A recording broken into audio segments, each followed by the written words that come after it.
ეხა უკვე ისე რომ გაქცევა უკვე და სირბილი უკვე მიჭირს, რა თქმა უნდა. ისევ მინდა რომ სპორტულ ცხოვრებას დავუბრუნდე, ახალგაზრდა ვარ, 45 წლის ვარ. ეს ჭარბი წონა იმდენად საშინელებაა და იმდენ დისკომფორტს მიქმნის, რომ აი ყველაფერი უკან რჩება, გესმის? ჩემს ბედნიერი კაცი არ იქნება, მე რომ ჩემი წონა უკან სვლას რო დაიწყებს, იმიტომ რომ ამ ბოლო დროს უწინ მიდის. მოგესალმებით, თქვენ უყურებთ ჩვენ არხს, მადლობას გიხდით აქტიურობისთვის, თავიდანვე დაალაიქეთ და გამოიწერეთ ჩვენი არხი. მე გახლავართ ვახტანგ გედიშერაშვილი, დღეს ვისაუბრებთ ბარიატრიულ ქირურგიაზე. საინტერესოა ის ფაქტი, რომ დღეს ჩვენი სტუმარი გახლავთ გაგა, რომელიც გამოგვეხმაურა ჩვენი პოდკასტების შემდგომ და პირველი გამოხმაურება იყო, რაც ასიამოვნოა და გადავწყვიტეთ, რომ დაგვეპატიჟებინა სტუდიაში, რაზეც თანხმობა განაცხადა. მოგესალმები გაგა, ძალიან სასიამოვნოა შენთან ურთიერთობა.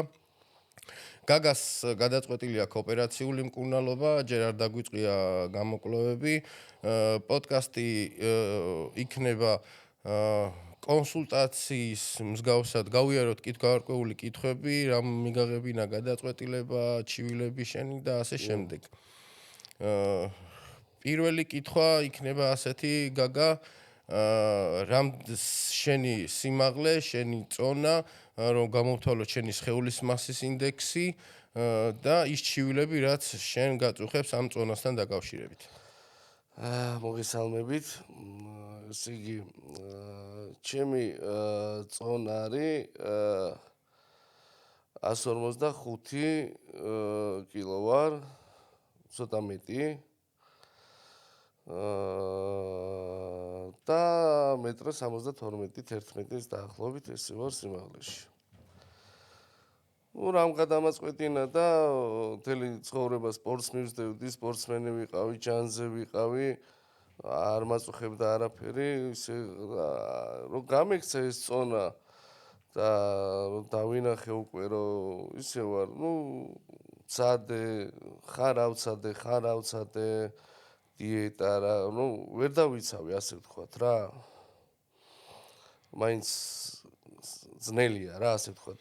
გამიჭირდა დიეტის დაცვა.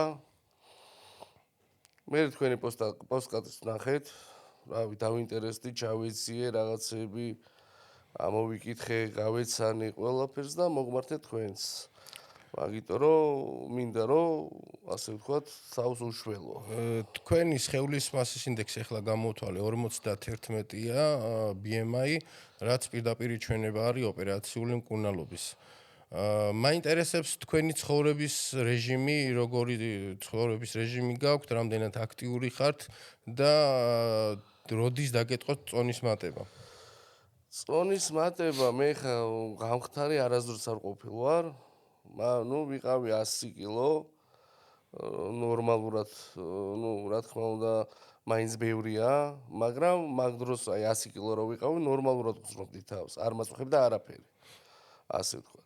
ნელ-ნელა გამექცა რა წონა რა, დიდი მსმელი და მოკეიფი არ ვარ, მაგრამ კვებით ჭამ ტკბილეულსაც, გაზიანსაც, ასე ვთქვათ, უარს ვერ ვიძახი და რაღაცებზე და ვიღებ და აი ესე ნელ-ნელა გამექცა წონა.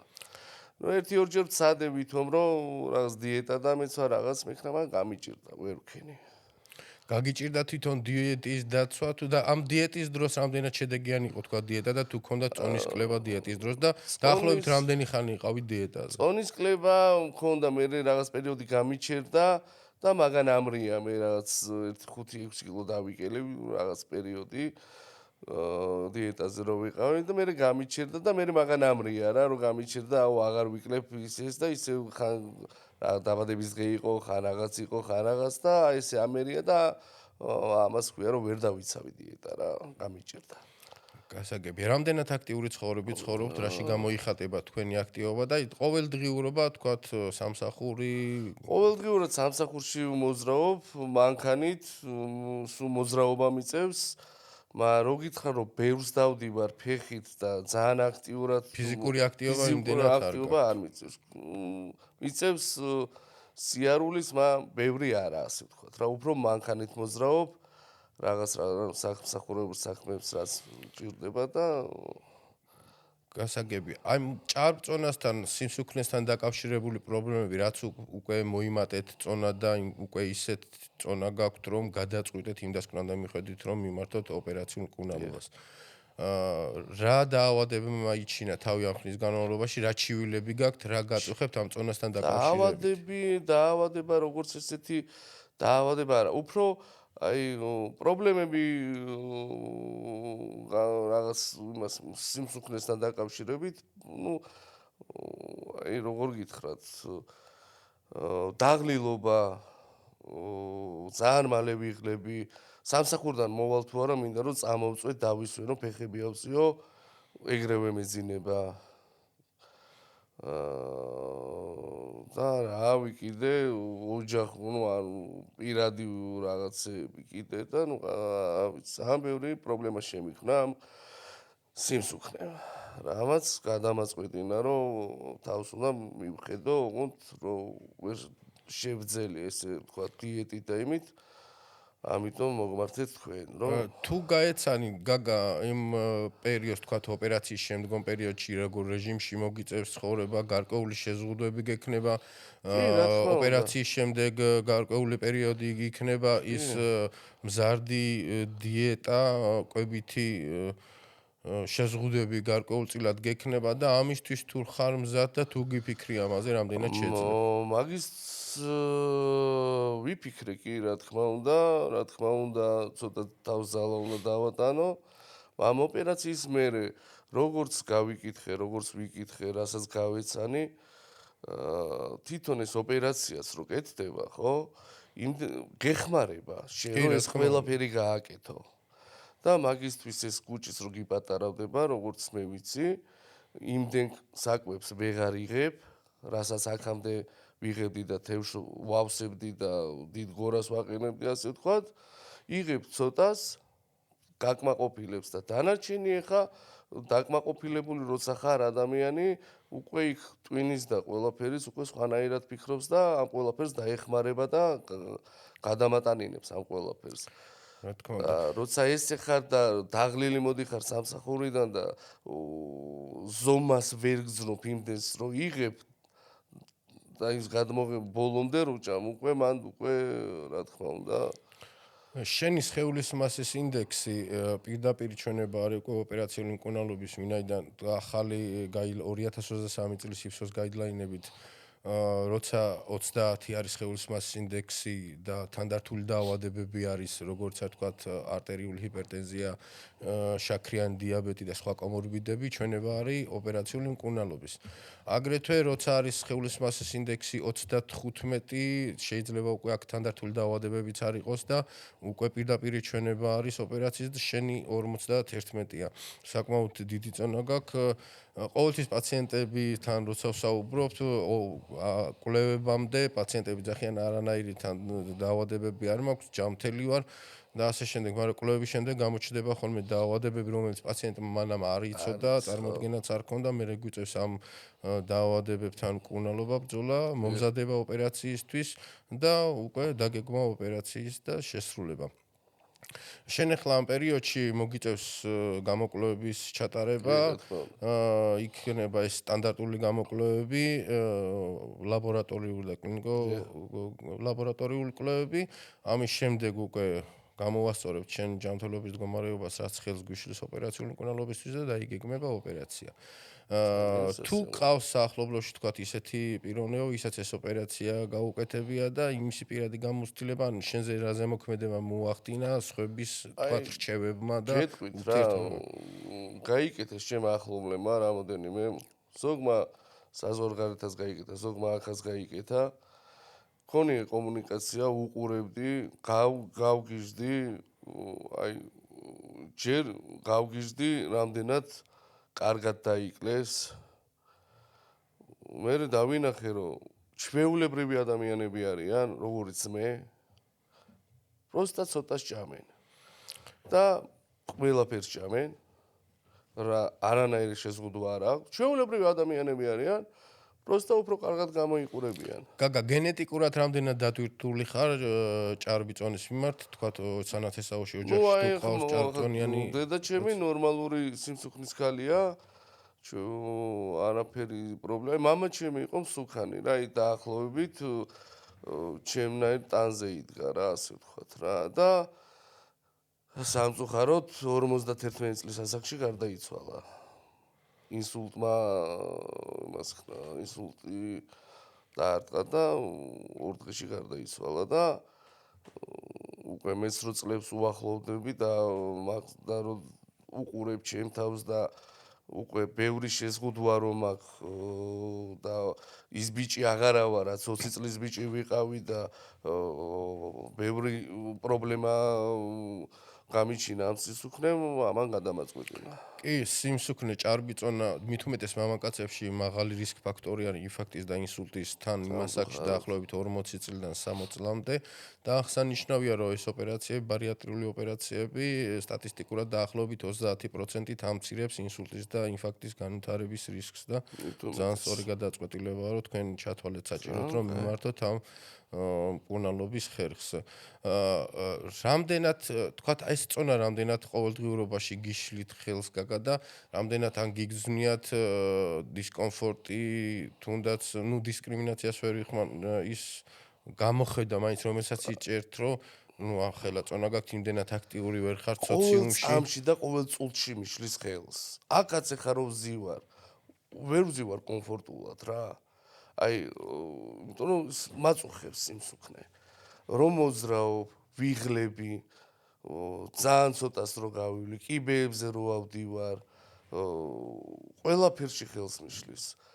წოლაშიც, ეხლა სუქანი რო ვარ, რომ თქვა გვერდულად რო ვწევარ, ხან ფეხი დაგიბუჟდება, ნუ აი რაღაც ვერ ერგები რა, ისეთ რაღაცებს რა და ამიტომ ყოველ წამს და ყოველ წუთს გაწუხებს რა. მერე ზოგიმა იცის ეხა მეც მომსვლია ისეთი რაღაცეები, რომ თქვათ მეუღლეს უთქვამს რაღაცა და არა, ძალიან კარგად გძნობ თავს. თავი გამიმართლებია, ნუ ყველას აქვს ეს მომენტი, ხო, რომ ვითომ კარგად ხარ და ვაფშე არ მაწუხებს ეს სიმსუქნე და ძალიან კარგად ვარ, მაგრამ შენთან რო რჩები უკვე აი ყველაფერში ხელს გიშლის. ჯანმრთელობას რო თავი დავანებოთ რა, იქ მოძრაობაში, იქ ქალთან ურთიერთობაში, დაბანაში, ყველაფერში ხელს გიშლის. რა არის შენი მთავარი მიზანი ოპერაციის შემდეგ? რა იმედები გაქვს და როგორ უყურებ შემდეგ ცხოვრებას? რავი, აი მე სპორტული ცხოვრებით ვცხოვრობ, დღესაც კი ცოტა მიჭირს, მაგრამ ფეხბურთს თამაშობთ ხოლმე ბიჭები, მეგობრები, ეხა უკვე აი ისე ვარ, რომ გაქცევა უკვე და სირბილი უკვე მიჭირს, რა თქმა უნდა და ისევ მინდა რომ სპორტულ ცხოვრებას დავუბრუნდე, ახალგაზრდა ვარ, 45 წლის ვარ, ცოცხალი ცხოვრება მინდა, ის ძალა მინდა დავიბრუნო, რას მქონდა, ასე ვთქვათ და რასაც დღეს ვერ ვაკეთებ და უყურებ გარემოს და ყველას შეუძლია გამხდარ ადამიანს დაუბრუნდები ისევ იმ ძველი გაგა გავხდები, რაც ვიყავი. აღსანიშნავია გაგა, რომ ეს ოპერაციები სრულდება ლაპარასკოპიული მეთოდით, ტრადიციული განაკვეთის გარეშე და პაციენტებს რეაბილიტაცია პოსტოპერაციულ პერიოდში ძალიან მალე აქვთ, მალე აქტიურდებიან და თუნდაც ამ ფიზიკური დატვირთვებს დაიწყებ მალევე ოპერაციიდან. კი ჩვენ პირად საუბარში სანამ შემოვიდოდით ეთერში ვისაუბრეთ, რომ შენ ოპერაცია გადატანილი დაახლოებით 15-20 წლის წინ პაციენტს პოსტტრაუმული დაზიანების შემდეგ გაკეთებული აქვს სპლენექტომია, ანუ ელენთა სამოღებული ღია წესით ეს გარკვეულ პრობლემებს ვერ დავარქვი, მაგრამ გარკვეულ რისკებს არ თუ შეიძლება რთულად მისადგომი იყოს თქვათ ოპერაციის მხრივ, მაგრამ მაინც არ არსებობს ყოველთვის ვაფრთხილებთ ხოლმე პაციენტებს, რომ იმ შემთხვევაში თუ სიცოცხლისთვის თქვენ პაციენტის ჯანმრთელობის საჭირო ხდება, შეიძლება ოპერაცია ტაქტიკა შეიცვალოს და გადავიდეთ ღია წესზე ტრადიციულ განაკვეთზე, მაგრამ ჯერ ეს დაპირებად რჩება და არასდროს არ გადავსულოთ ყოველთვის თუ იქნება ლაპარასკოპიულად საჭირო, სხვა სრულდება რა გზაა. ოპერაცია, მაგრამ ეს გასათვალისწინებელი იქნება, რა თქმა უნდა, რომ მაინც 99% თუ ლაპარასკოპიულად საჭირო შეგისრულდება იქნება, რა ოპერაცია. თქმა უნდა, ხა ეგ სიცოცხლესაა დაკავშირებული და ეგ ადგილზე თქვენ ჩვენ უნდა გადაწყვიტოთ ყოველთვის ვერიდებით სიმართლე გითხრათ, რა თქმა უნდა. არასდროს არ გადავსულოთ ლაპარასკოპიიდან ღია ეს ეს. წესზე, მაგრამ ამ პაციენტებს ყოველთვის რა ვეუბნები თქმა ხოლმე, უნდა. რომ არის მაგის ეგ ადგილზე სავარაუდოდ თქვენ გადაწყვიტავთ თუ საჭირო იქნება, ხო? მანდ ხა ვერაფერს ვერ იზამს სხვას. გაგა, შენი თუ იკონტროლებ თქვათ შაქარს, დიაბეტის ხრივ, წნევებს თუ იკონტროლებ და რამე მედიკამენტებს თუ იღებ ეხლა? არა,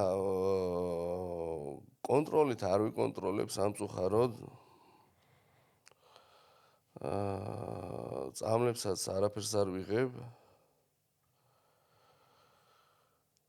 ცოტა ისევა, რომ მეშინია, რომ ეს შაქარიც არ დამეწყოს და არ იმას ხნა რა და აი უკვე რაღაც პერიოდის წინ გავესინჯე რა, რაღაც ცოტა შემეშინდა სავით 1-3-4 თვის წინ გულზე რაღაც ანალიზები, რაღაცები ავიღე და კარგ მდგომარეობაში მაქვს ან ანალიზები რო ავიღე. მან ცოტა შეშინებული ვიყავი რა, რომ მითქე შაქარზე ან რაღაც დიაბეტი არ დამემართოს ის, ნუ აი ზღვარზე ხარო რა და ამ ზღვარზე ხარ უკვე აი ამ ყველაფერმა ნელ-ნელა იმუქმედა ეს ყველაფერს რაზეც აი აქამდე მოვედით რა, რომ აი ამას გაგა, ეს გადაწყვეტილება მარტო მიიღე თუ ოჯახის წევრების რეაქცია მაინტერესებს შენს გადაწყვეტილებაზე და ოჯახის რეაქცია რა თქმა უნდა სხვადასხვანაირი იყო. მაგალითად ჩემი ძმის იყო რომ ნუ არ გაიკეთო, საშიშიაო. მე და ჩემი მეუღლე დავჯიქი აუხსენი ადამიანურად როგორც არანაირადაც თვითონაც ხედავს თუ რა პრობლემები მაქვს, როგორ ამაქვს და რა თქმა უნდა ერთად მივიღეთ გადაწყვეტილება უნდა გავიკეთო.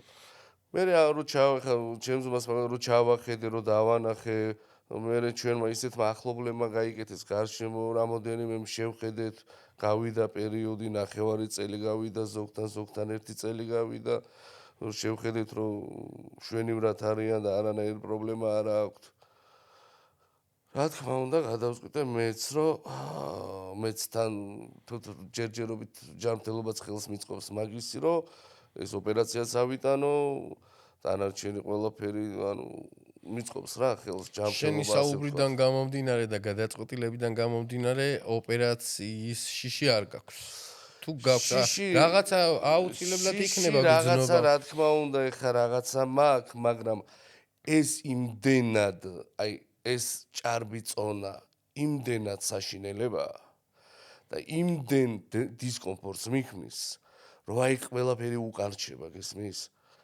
აი თუ გამოცდილი არ გაქვს აი ეს წონა აი ეს პრობლემები თუ გამოცდილი არ გაქვს ადამიანს შევა ვერ მიხვდე რა და ძალიან ძნელია რომ აი ხა შევა ვიღაცა მითხრას გიჟია რა დადგეს ხა დიეტაზე და გახდეს ოპერაციაზე როგორ წვებაო არ არსებობს რა ის დიეტას დაიცავ დაიკლებ იმ 10 კილოს და ხვალზე დალევ რესტორანში წახვალ უნდა ისე უკანა აკრიფავ ამ ყველაფერს და ვეღარ იმას იზამ გააკონტროლებ როგორც ხდება ყველასთან და როგორც არის საერთოდ და ამით ხდება ამ ოპერაციით ხდება გაკონტროლება და ვერ დააძალებ რომ ისე უკან ესე მე კიდე დაიკლებ და შენ თავი რომ მოგეწონება და იმ პატარა კვებას რომ მიეჩვევი უკვე შენი თავის მოგეწონება და ცოტა შენ თავს შეუწყობ მე ხელს რომ იმ პერიოდის მე 5 წლის მე 10 წლის მე ისევ აქ არ დაბრუნდე კი რა თქმა უნდა თვითონ ოპერაცია სრულდება იმის გამო რომ ოპერაცია არ არის მთავარი ოპერაცია გვასწავლის ცხოვრების ახალ წესს გვაძლევს იმის შესაძლებლობას რომ დავიწყოთ ყველაფერი თავიდან რა თქმა უნდა ამ ყველაფერს თქვენი დახმარება ჭირდება თქვენ უნდა მიაქციოთ თქვენ კვებას ყურადღება თქვენ აქტივობას ცხოვრების წესის შეცვლა უწევს პაციენტებს იმქიდან გამომდინარე რომ აუცილებელია სასიცოცხლოდ აუცილებელია სხვა არ კეთდება იმის გულისთვის რაღაცა კონტურებში ჩავსვათ თვითონ სხეული თლიანად ჯანმრთელობა არის ის ფაქტორი და სიცოცხლე რის გამოც პაციენტი იღებს ამ გადაწყვეტილებას სტანდარტულად პაციენტი ოპერაციისთვის ემზადება, ტარდება კლინიკურ-ლაბორატორიული კვლევები. ყოველთვის კვლევებიდან გამომდინარე საზღვრავთ პაციენტს რა ოპერაცია ესაჭიროება. ეხლა ჩვენ არ ვისაუბროთ თქვათ რა ტიპის ოპერაცია უნდა გაგიკეთდეს თქვენ, იმიტომ რომ ამ ყველაფერზე ვისაუბრებთ ანალიზების და იმ გამოკვლევების შემდეგ.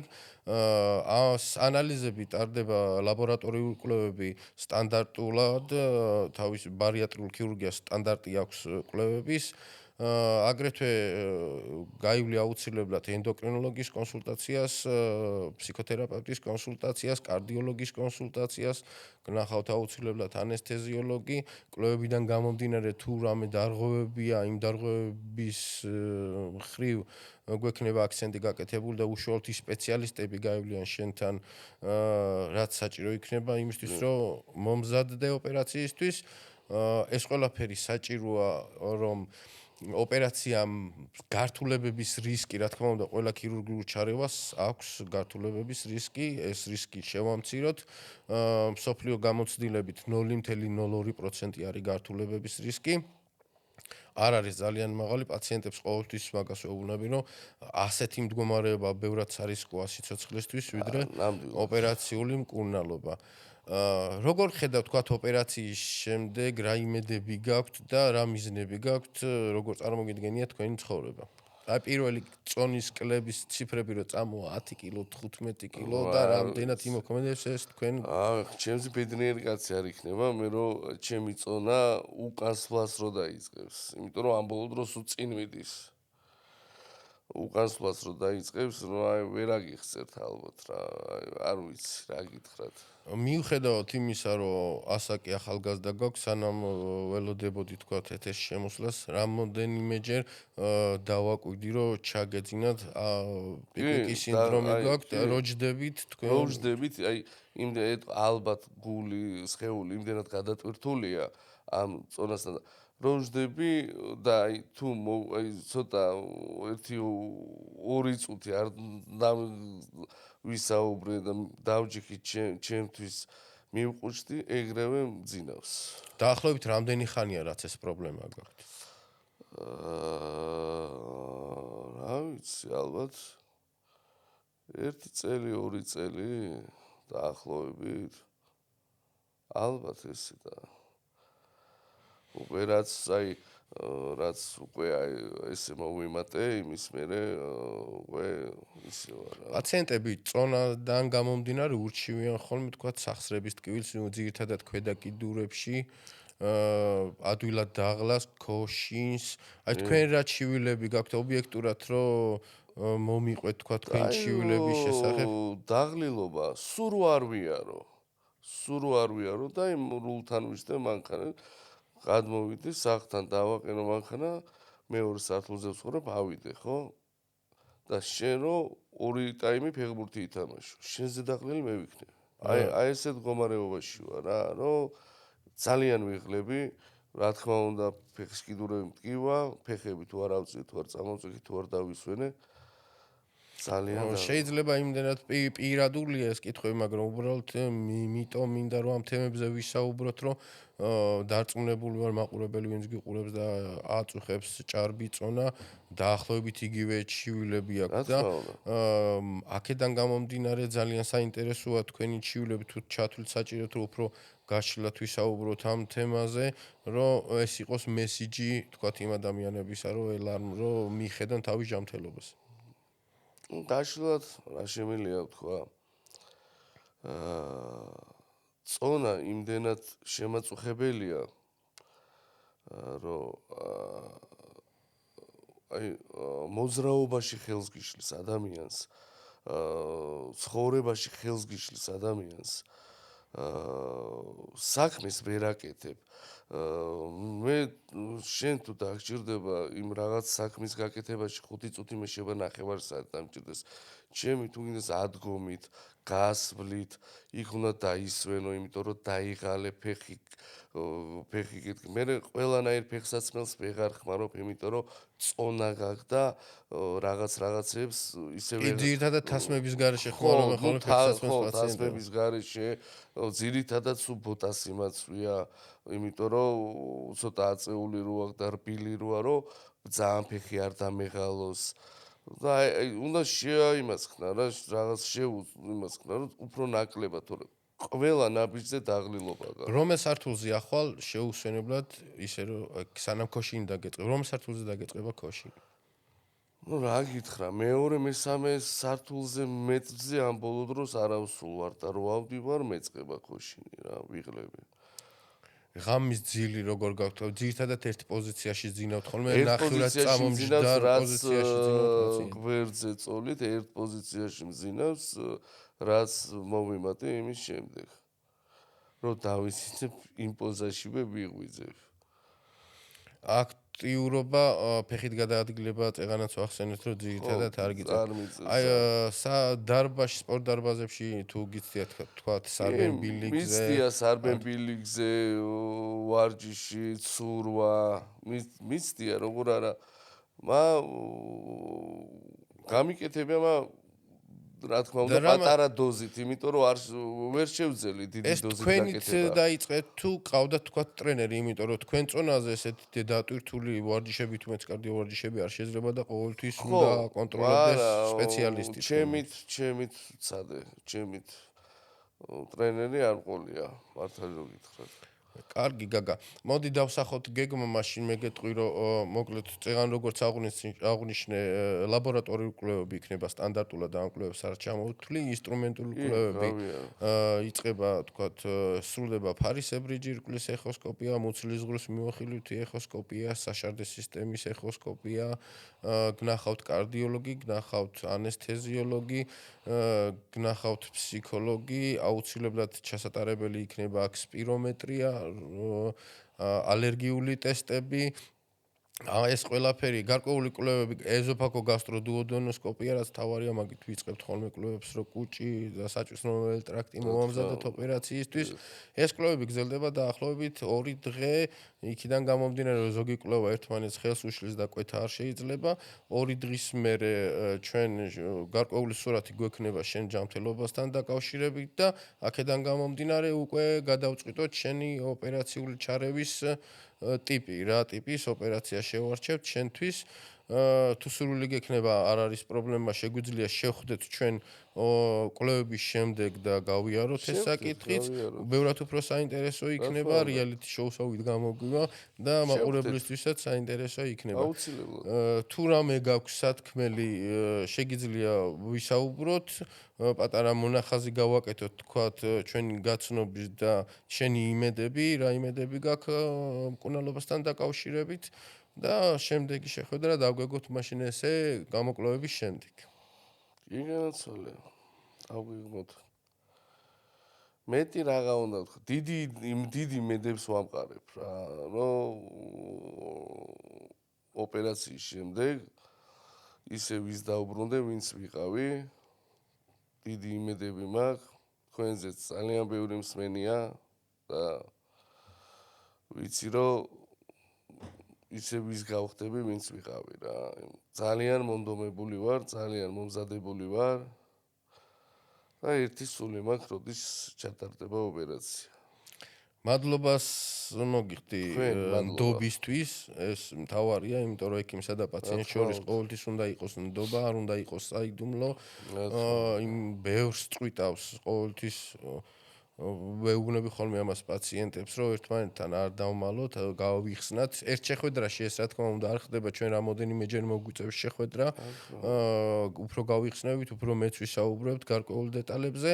დავგეგმავთ ოპერაციას და ყველაფერი კარგად იქნება. მე ვეცდები, რომ შენი ყველა ოცნება ასრულდეს, რაც ამ ხრივ გაქვს ჩაფიქრებული.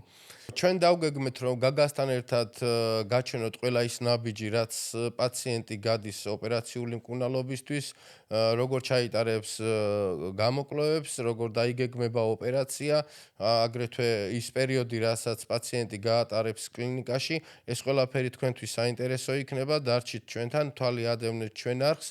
კიდევ გეტყვით, რომ გამოიწერეთ და დაალაიქეთ არხი, რადგან არ გამოგჩეთ სიახლეები.